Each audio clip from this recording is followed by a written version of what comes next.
तो estate CTET पाठशाला में आप सभी का फिर से स्वागत है। भाई हमने जैसे कि जो 7th क्लास हिंदी की शुरू की हुई है एनसीईआरटी बसंत भाग 2। आज इसमें हम हमारी जो दूसरी जो पाठ है वो करेंगे, जिसका नाम है हिमालय की बेटियां। और यह बहुत ही इम्पोर्टेंट जो निबंध है भाई।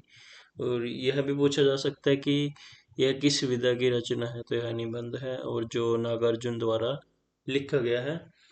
और इसमें से दो क्वेश्चन जो है आप देख भी सकते हैं, पहले पूछे गए हैं भाई। एक 2022 में जो पूछा गया था कि जो नागार्जुन है उनका वास्तविक नाम क्या था। तो इस वो एक क्वेश्चन ये पूछा गया था।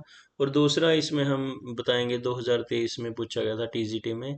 और उसमें मैं बताऊंगा आपको जब हम इसको पढ़ेंगे। और ये छोटा सा एक निबंध है जिसमें पहले इन्होंने कि जो हिमालय की बेटियां हैं, हिमालय की बेटियां कौन है, जो नदियां निकलती हैं उसमें से सिंधु नदी होगी, गंगा होगी, यमुना सतलुज होगी, तो सभी इनके बारे में उन्होंने बात की है। तो इसको हम पढ़ेंगे अभी। अभी तक मैंने उन्हें दूर से देखा था, बड़ी गंभीर शांत अपने आप में खोई हुई लगती थी। तो यहाँ पे बात करें हिमालय की बेटियां जो नदियां हैं उनके बारे में, जो नागार्जुन जी बात कर रहे हैं। और इनका जो वास्तविक नाम था वह वैद्यनाथ वैद्य मिश्र था। संभ्रांत महिला की भांति वे प्रतीत होती थी। उनके प्रति मेरे दिल में आदर और श्रद्धा के भाव थे। माँ और दादी, मौसी और मामी की गोद की तरह उनकी धारा में डुबकियां लगाया करता था। कि जो नदियां थी, वो जो लेखक हैं, जो नागार्जुन जी हैं, वह उनके दिल में इन नदियों के प्रति जो आदर और श्रद्धा का भाव था। और यह इनको अपनी माँ, दादी, मौसी, मामी की तरह मानता था। इनकी धाराओं को गोद की तरह उनको मानता था। परंतु इस बार जब मैं हिमालय के कंधे पर चढ़ा तो वे कुछ और रूप में सामने थी। मैं हैरान था कि यही दुबली पतली गंगा, यही यमुना, यही सतलुज समतल मैदानों में उतरकर विशाल कैसे हो जाती हैं। तो जो यह नदियां हैं भाई, तो यह विशाल कहाँ पे हो जाती हैं? मैदानों में उतरकर। इनका उछलना और कूदना, खिलखिलाकर लगता हंसते जाना, इनकी यह भावभंगी, इनका यह उल्लास कहाँ गायब हो जाता है? मैदान में जाकर यह सब क्या हो जाता है? इनका जो इनकी खिलखिलाकर जो ये खिलती हैं या फिर उछल कूद करती हैं, वह मैदान में जाकर गायब हो जाता है। और यह विशाल बड़ी हो जाती हैं कहाँ पे? मैदान में जाकर। किसी लड़की को जब मैं देखता हूँ, किसी कली पर जब मेरा ध्यान अटक जाता है, तब भी इतना कौतूहल और विस्मय नहीं होता जितना कि इन बेटियों की बाल लीला देखकर होता है। कहाँ ये भागी जा रही हैं? वह कौन लक्ष्य है जिसने इन्हें बेचैन कर रखा है? अपने माता पिता का विराट प्रेम पाकर भी अगर इनका हृदय अतृप्त ही है, तो वह कौन होगा जो इनकी प्यास मिटा सकेगा? कि जो इनके पिता, जो नदियां हैं, इनके पिता किसको बोला गया है? हिमालय को, पर्वत को। अगर उनका इतना प्रेम पाकर भी इनका जो हृदय तृप्त नहीं होता है और संतोष नहीं होता है, तो वह किसका जो प्रेम पाकर इनकी प्यास मिटेगी? बर्फ जली नंगी पहाड़ियाँ, छोटे छोटे पौधों से भरी घाटियाँ, बंधुर आदित्याएं, सरसब्ज उपत्यकाएं, ऐसा है इनका लीला निकेतन। देखिए जो यहाँ उपत्यकाएं हैं, जिसका मतलब होता है कि जो चोटियां होती हैं, ऊंची ऊंची चोटियां होती हैं, उनको बोलते हैं उपत्यकाएं। यह पूछा गया है पहले भी। और एक है इनका लीला निकेतन। निकेतन का अर्थ होता है घर। खेलते खेलते जब ये जरा दूर निकल जाती हैं, तो देवदार, चीड़, सरो, चिनार, सफेद केल के जंगलों में पहुंचकर शायद इन्हें बीती बातें याद करने का मौका मिल जाता होगा। है इन्होंने जो हिमालय के आसपास के जो पेड़ होते हैं उनका नाम लिया गया है। कौन जाने बूढ़ा हिमालय अपनी इन नटखट बेटियों के लिए कितना सिर धुनता होगा। बड़ी बड़ी चोटियों से जाकर पूछिए तो उत्तर में विराट मौन के सिवा उनके पास और रखा ही क्या है? सिंधु और ब्रह्मपुत्र, ये दो ऐसे नाम हैं जिनके सुनते ही रावी, सतलुज, व्यास, चनाब, झेलम, काबुल, यकुबा, कपीशा, गंगा, यमुना, सरयू, गंडक, कोशी आदि हिमालय की छोटी बड़ी सभी बेटियां आंखों के सामने नाचने लगती हैं। वास्तव में सिंधु और ब्रह्मपुत्र स्वयं में कुछ भी नहीं है।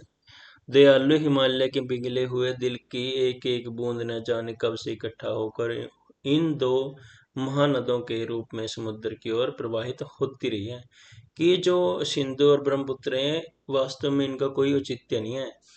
इनका जो ओरिजिन है, इनकी जो उत्पत्ति है, वह कहाँ से होती है? हिमालय से होती है। दयालु हिमालय के पिघले हुए दिल की एक एक बूंदे हैं। कितना सौभाग्यशाली है वह समुद्र जिसे पर्वतराज हिमालय की इन दो बेटियों का हाथ पकड़ने का श्रेय मिला है। यह प्रश्न आपसे पूछा जा सकता है कि जो समुद्र है उसका हिमालय से क्या रिश्ता है। तो समुद्र जो है हिमालय का, वह क्या है? दामाद है। और हिमालय ससुर है सागर या समुद्र का। जिन्होंने मैदान में ही इन नदियों को देखा होगा, उनके ख्याल में शायद ही यह बात आ सके कि बूढ़े हिमालय की गोद में बच्चियां बनकर ये कैसा खेला करती हैं। माँ बाप की गोद में नंग दड़ंग होकर खेलने वाली इन बालिकाओं का रूप पहाड़ी आदमियों के लिए आकर्षक भले न हो, लेकिन मुझे तो ऐसा लुभावना प्रतीत हुआ वह रूप कि हिमालय को ससुर और समुद्र को उसका दामाद कहने में कुछ भी झिझक नहीं होती है। कालिदास के विरही यक्ष ने अपने मेघदूत से कहा था, वेत्रवती यानी कि बेतवा जो नदी है को प्रेम का प्रतिदिन प्रतिदान देते जाना, तुम्हारी वह प्रेयसी तुम्हें पाकर अवश्य ही प्रसन्न होगी। यह बात इन चंचल नदियों को देखकर मुझे अचानक याद आ गई और सोचा कि शायद उस महाकवि को भी नदियों का सचेतन रूपक पसंद था। दरअसल जो भी कोई नदियों को पहाड़ी घाटियों और समतल आंगनों के मैदानों में जुदा जुदा शक्लों में देखेगा, वह इसी नतीजे पर पहुंचेगा। देखिए भाई, जो मैंने आपको बोला था कि इसमें एक और जो प्रीवियस ईयर में जो क्वेश्चन आया हुआ है, इसमें से दो बार क्वेश्चन पूछे गए हैं, 2022 और 2023 में टीजीटी में। इस जो निबंध है, जो हिमालय की बेटियां जो नागार्जुन द्वारा लिखा गया है, इसमें से पूछे गए हैं। हर बार एक क्वेश्चन इसमें से आता ही आता है, मोस्ट इम्पोर्टेंट जो हमारे लिए यहीं पे बन जाता है। प्रश्न जो था हमारा 2023 में पूछा गया था, काका कालेलकर ने नदियों को क्या कहा है? हिमालय की बेटियां जो निबंध है उसमें काका कालेलकर ने नदियों को क्या कहा है?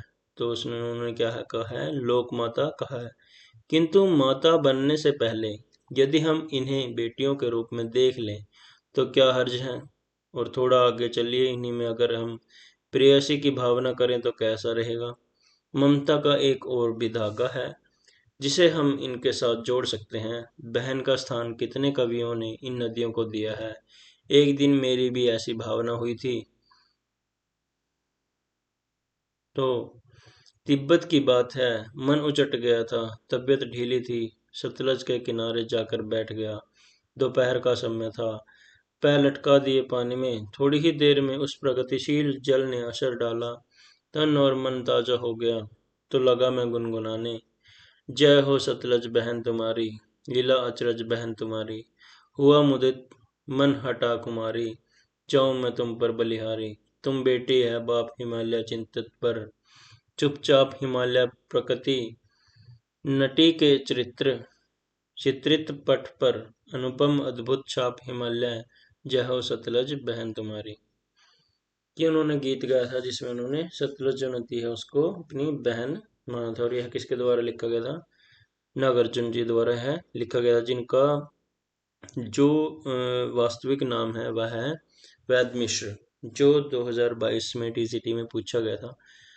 भाई, जो हम छोटी छोटी चीज़ें जो इग्नोर कर देते हैं, इसमें देखिए अब 10 मिनट में आपके दो क्वेश्चन जो रिपीटेड हैं, जो और आगे भी इसमें से क्वेश्चन, जब हमें पता है कि बार बार इसमें से क्वेश्चन पूछे जा रहे हैं, तो ये हमारे लिए ऑटोमेटिकली इम्पोर्टेंट हो जाता है भाई।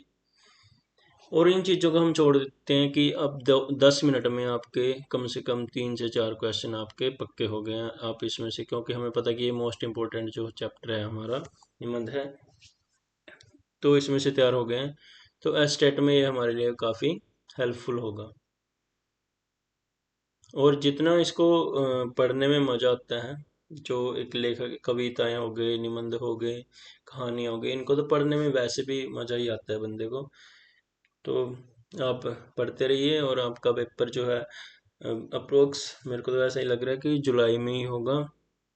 क्योंकि मई में रिजल्ट आएगा। और ये वैसे कुछ नहीं पता, इनके बयान आते हैं कि मई में रिजल्ट आने के बाद जो 10th प्लस टू का रिजल्ट आएगा उसके बाद ही हम जो एग्ज़ाम कंडक्ट करवा लेंगे। बट लग नहीं रहा है। पर आप अपनी जो तैयारी है वह जारी रखें और मेहनत करते रहें। धन्यवाद।